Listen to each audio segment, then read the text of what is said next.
Well, let's talk about friendships for a minute. Here's how you know if someone's your friend.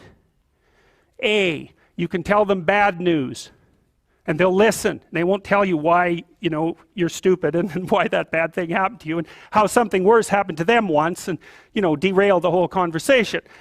You can actually tell them bad news and they'll listen. So that's a good thing. And then this is a weirder thing.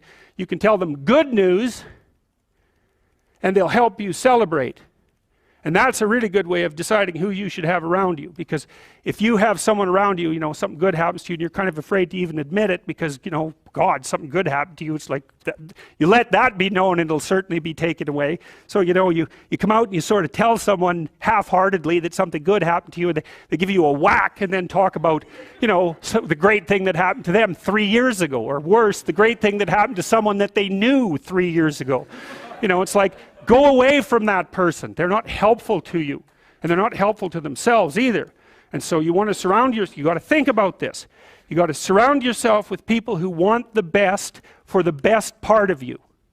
You can hang around with weasels and losers that are trying to pull you down to justify the fact that they're spiraling downhill as well.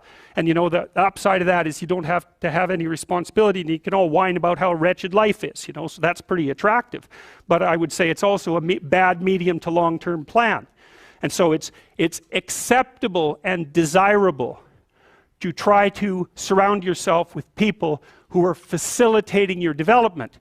And you might say, well, I've got people around, I know them well, they're not doing that well, and they don't fit into that category. It's like, what's your point? What are you going to do with them exactly? If they'll listen and cooperate with you and move towards a better future, great.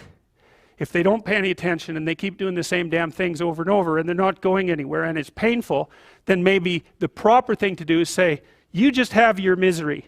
I'll go off and have my life. And maybe you'll wake up at some point in the future and think that's a better way of being. Because just putting up with it is, well, they call that enabling, right? You put up with that sort of behavior, you're providing tacit consent for it and even tacit approval. It's like, it's a bad idea. You have, I would say, both the right and the responsibility to surround yourself with people who are good for the best part of you.